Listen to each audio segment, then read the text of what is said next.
Schopenhauer reveals the art of pretending to be stupid. Hide your intelligence. There's a kind of isolation that doesn't come from rejection, but from seeing too much. In this video, we dive into the quiet burden of high intelligence. Using the lens of Schopenhauer's timeless insights, we explore why seeing too clearly, feeling too deeply, and knowing too much often leads to silence, not expression.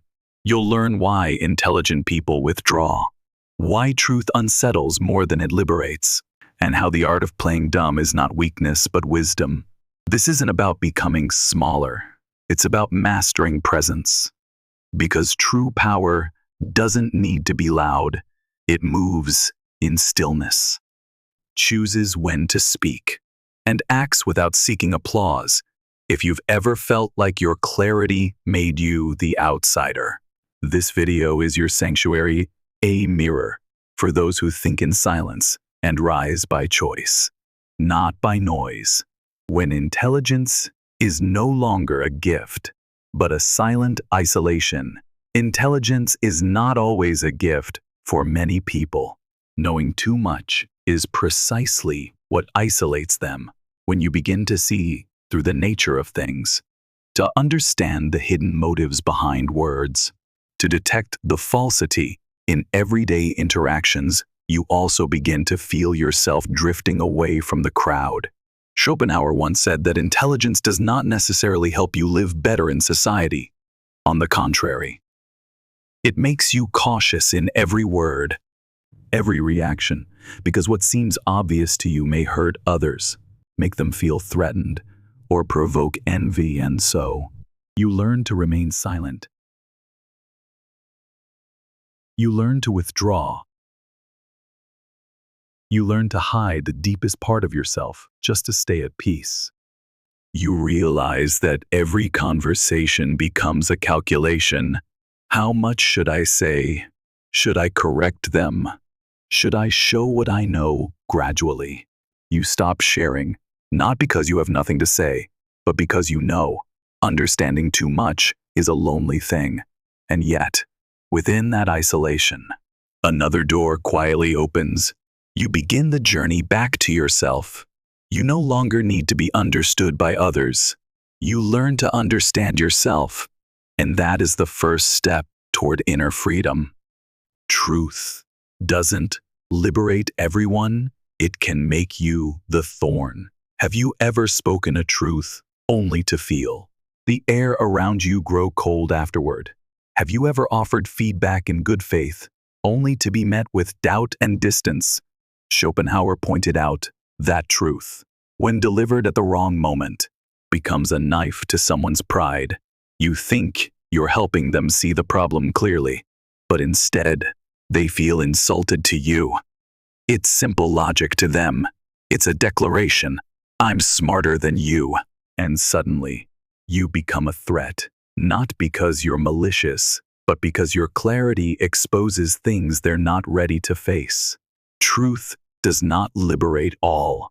It only liberates those willing to accept it. Most people aren't searching for truth. They're seeking comfort, agreement, reassurance, and if your words force them to confront their limitations, you become the thorn. Eventually, you learn something. Not every truth needs to be spoken. Not every correctness needs to be proven. A mature person is not one who wins every argument, but one who chooses silence when it protects peace.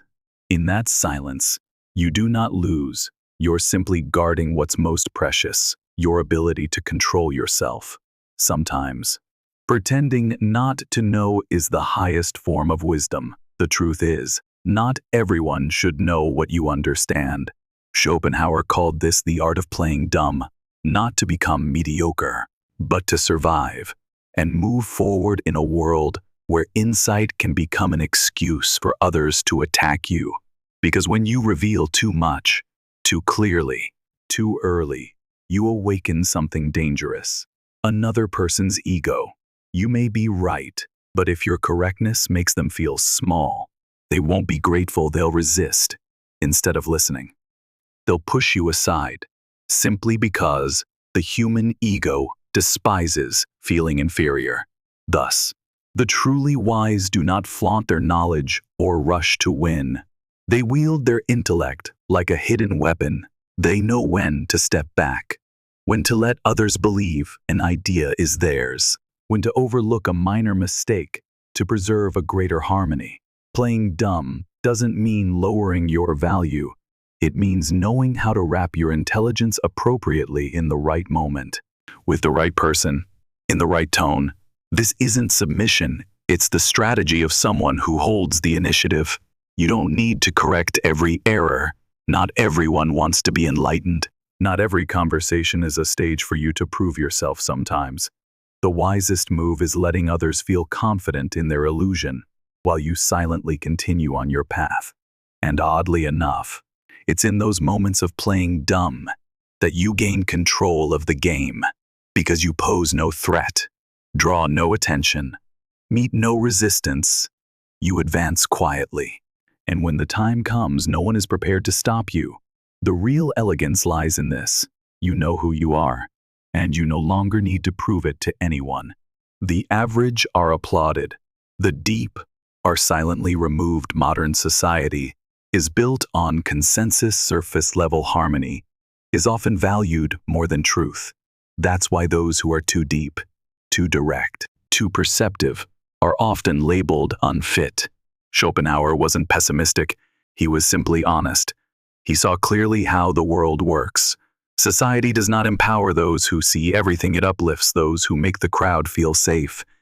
And safe sometimes just means not making others feel inadequate by comparison. Average people tend to bond more easily.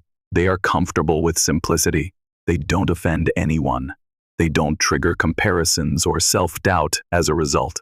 They are welcomed. They become part of the machinery, supported, encouraged. Meanwhile, those who are different stand alone. This doesn't mean you should make yourself ordinary, but it reminds you of something important.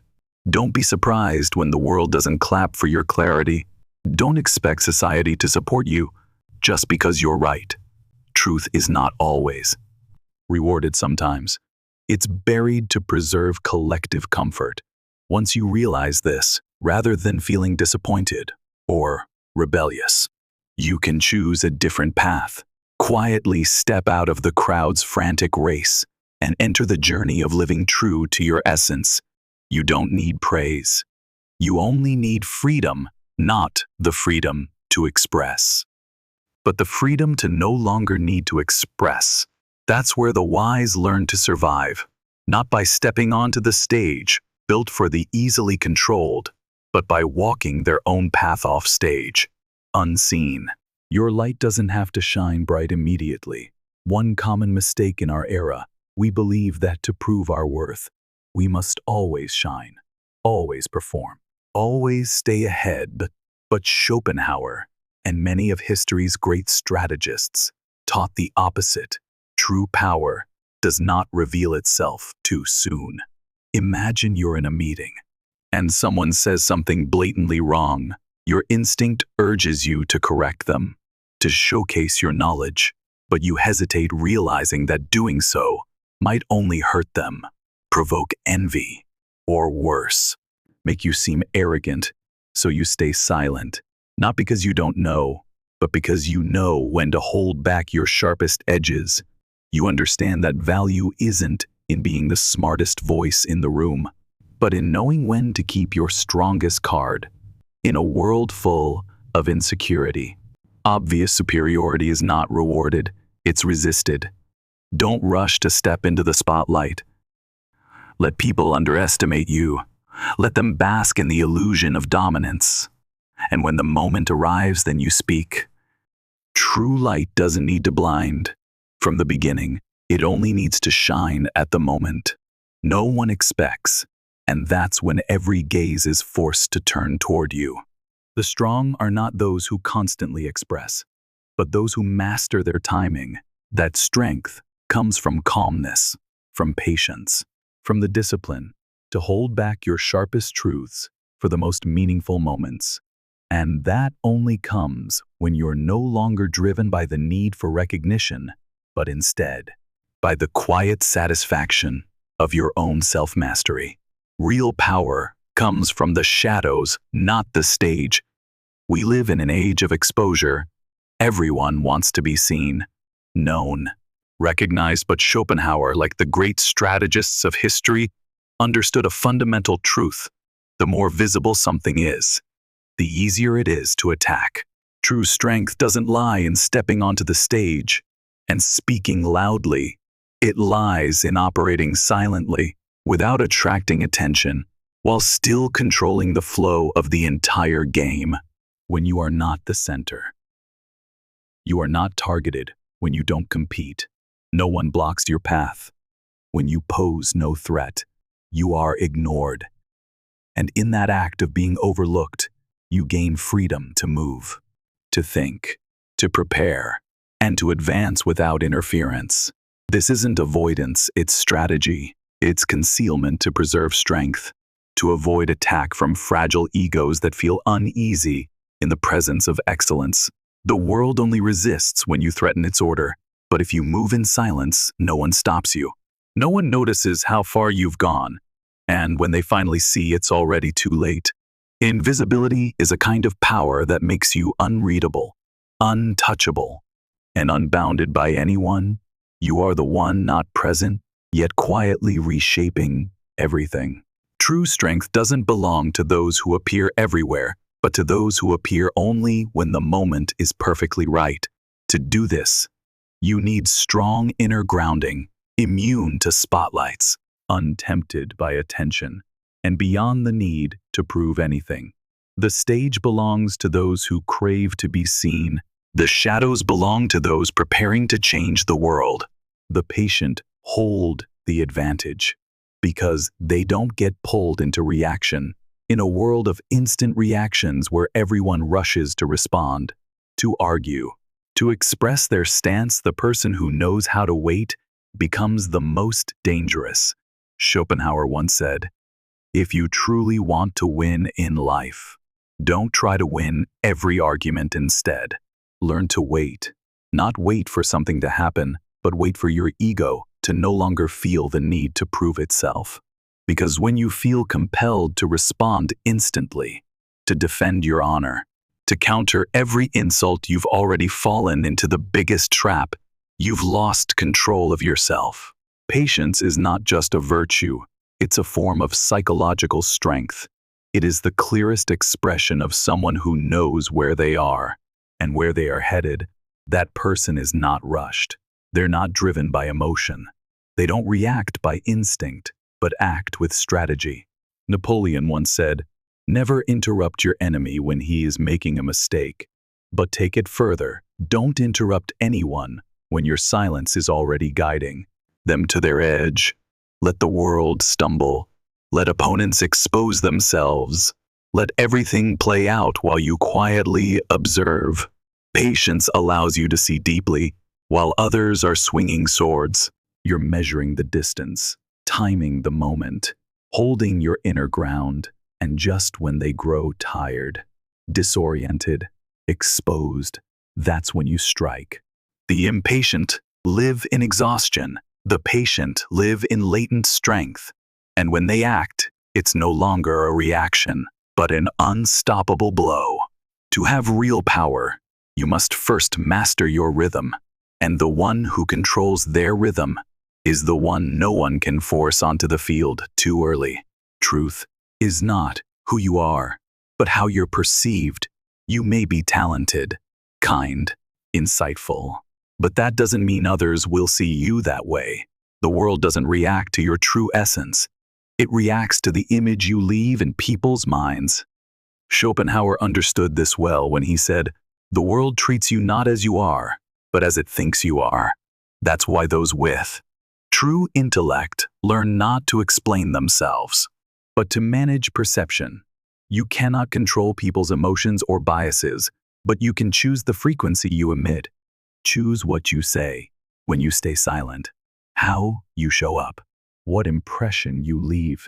Every action, every word, Every choice contributes to the image others use to define you. And here's what matters. That image doesn't need to represent your whole self. It only needs to keep you from being perceived as a threat. If you show up as too insightful, too capable, too sharp, you may trigger defense. But if you present a simpler, more relatable version, you enter their world more smoothly. Not to live dishonestly, but to know when to dim your light, when to shine it, when to step back, so as not to provoke fragile egos. Let others feel in control of the conversation. Let them think they're leading, because when you manage how others see you, you control the game without needing dominance. You don't need to change your essence, just master the art of revealing it. At the right moment, in the right way. That's not manipulation, it's the subtlety of an awakened mind. Those who master perception don't need to be understood right away, because they know time and consistency will prove it for them. So quietly, and let others think the tree was their idea. Real influence isn't in making others obey you. It's in getting them to do what you want, while believing it was their own decision. Schopenhauer spoke not only of profound intellect, but of this: the wise do not seize power, they guide perception. You can enter a conversation and dominate it with logic, evidence, and sharp intellect. But what might you get in return? Resentment, jealousy, passive resistance. Because people don't like being led. They want to believe they're leading themselves. And that's where the art of planting seeds begins. Instead of imposing, you ask questions. Instead of correcting, you hint. Instead of confronting errors directly, you share relatable examples. You don't point out the flaws, you let others discover them. And once they realize it themselves, they will guard that truth as if it were their own insight. The true guide does not stand at the center.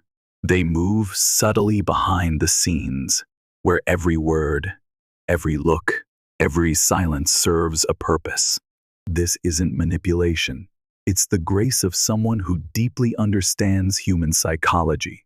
They know that overt control breeds resistance. But if people believe they're in control, they'll follow you without hesitation. Sowing is the act of someone who doesn't need immediate harvest. They believe in timing. They believe in blooming. They know the greatest influence is the one unnoticed. And then, one day, when others act exactly as you once gently led them to, they'll believe it was their path all along. And you don't need credit. The result is reward enough for your silent strategy. You don't need to command. Just let others think. Their choosing obvious control often provokes resistance. Humans have an instinctive need. They want to feel autonomous. If you appear too assertive, they'll become cautious. If you command, they'll push back. But if you make them believe they're choosing, you gain control without a word. Schopenhauer touched on this when he spoke of invisible influence, that the wise win not by proving they're right, but by letting others reach that conclusion on their own. You don't need to argue to gain agreement. Just guide thought subtly. Ask the right question, or share a story so that change feels natural. Then they'll protect that shift as if it were their own growth. Let others feel they're in charge. When offering choices, ensure all paths lead to your desired outcome. When you need change, make them believe the idea came from them. This isn't deceit. It's refined psychological understanding that avoids harm. You don't need to be on a podium. Just sit beside someone. Say just enough and let them believe they're steering. Because people don't resist ideas. They resist ideas that aren't theirs. And this is where you rise above. You master situations without being the focus. You don't compete for attention. You don't need the spotlight. You just light the fuse and let the shift unfold in the most natural way. The true leader is not the one shouting, "Listen to me," but the one who quietly ignites new awareness and lets others believe the awakening was their own. That's the art of those who don't need victory to wield power. They only need to know. They planted the seed, and no one noticed who truly led the way. Invincibility doesn't come from power, but from the absence of reaction. There are people who walk into a room and unsettle others, not because they are loud, but because they don't need to speak to assert themselves. They aren't easily swayed by praise or provoked by criticism. They don't need to win every argument. They unsettle others precisely because no one can read them, and even less, control them. Schopenhauer understood this well. The more intelligent a person is, the more easily they become a target if they do not master how they present themselves. But once you learn to withdraw your attention from the urge to react, you become almost untouchable, not because you're invincible, but because no one knows where your weakness lies. You don't defend yourself by attacking. You defend yourself by not allowing others' emotions to dictate your inner state. The world is skilled at creating emotional traps. Compliments make you careless, criticism makes you explode. But the awakened person watches without rushing to react, allowing no external chaos to dictate internal clarity. And within that silence, they generate an invisible force field. No one can touch them unless they allow it. When you are no longer shaken by opinions, judgments, or expectations, you are no longer vulnerable. You no longer need armor. You become the armor. That is the moment you stop chasing validation and begin to live as your whole, untouchable self. The game belongs not to the best, but to those who know the rules without boasting. We're often taught that to win at life, you must be the best, the most knowledgeable, the sharpest, the most brilliant. But reality differs. History does not belong to the loud. It is written by those who understand the rules and quietly play their own game. Schopenhauer didn't promote humility as weakness. He spoke of a higher intelligence where expression becomes a choice, not a need. Those who know the rules don't compete for attention. They don't need the stage to be seen. True influence happens behind the curtain. You don't need to win every conversation to gain power. What you need is the ability to see the whole board while others scramble to move their pieces. You don't need to speak up in every meeting to prove yourself. What you need is to make a lasting impact through calm and timely presence. The most capable often crave recognition. The more evolved do not. They understand that value isn't proven through noise but through results. And those results arrive not in haste, not through show, but through patience, strategy, and a calculated silence. Life does not belong to those who do the most, but to those who see the deepest. And sometimes, the quietest step is the one that echoes loudest. The loneliness of seeing too clearly, and the path back inward. There's a kind of loneliness no one sees. It doesn't come from a lack of company, but from not being able to share what you perceive with anyone. It is the loneliness of those who see too clearly. They cannot pretend not to know. They cannot engage in shallow conversations. They cannot applaud the hollow. They stand in the crowd and feel they don't belong there. No one hates them, but no one truly understands them either. And over time, they withdraw, not because they don't want connection, but because each attempt only widens the gap. Intelligence becomes a wall, not a bridge. Awareness becomes a burden, not a badge of honor. But it's also at this point that another door opens, the door inward, when the outside world can no longer be shelter. The inner self must become home. You don't need to be understood by the crowd. You only need not to abandon yourself. You don't need approval. You need acceptance from the truest part of who you are. Don't retreat into bitterness or shame. Let that loneliness be a teacher showing you how to remain with yourself without fear. In that silence, you'll begin to realize you're not isolated, you're being invited into a deeper space where truth, stillness, and your real self can coexist. Inner strength isn't something you're born with, it's forged in silence. There's a kind of strength no one sees, doesn't need to be shown, yet is unmistakably present in every glance, every step, every choice. That's inner strength, not something anyone gives you, and something no one can take away if you truly have it. That strength doesn't come from words. It comes from discipline of thought, from knowing when to stay silent, when to step back, when to observe patiently rather than react. It's built in the moments when you want to explode but choose to hold. When you're misunderstood but don't feel the need to explain. When you see someone's error but let them discover it on their own. Schopenhauer didn't speak of superficial victory. He spoke of quiet resilience like an anchor, keeping you steady in stormy waters. Those with true inner power don't need to prove who they are. They're not swayed by praise or insult. They master their emotions, their thoughts, their reactions. And that strength doesn't come naturally.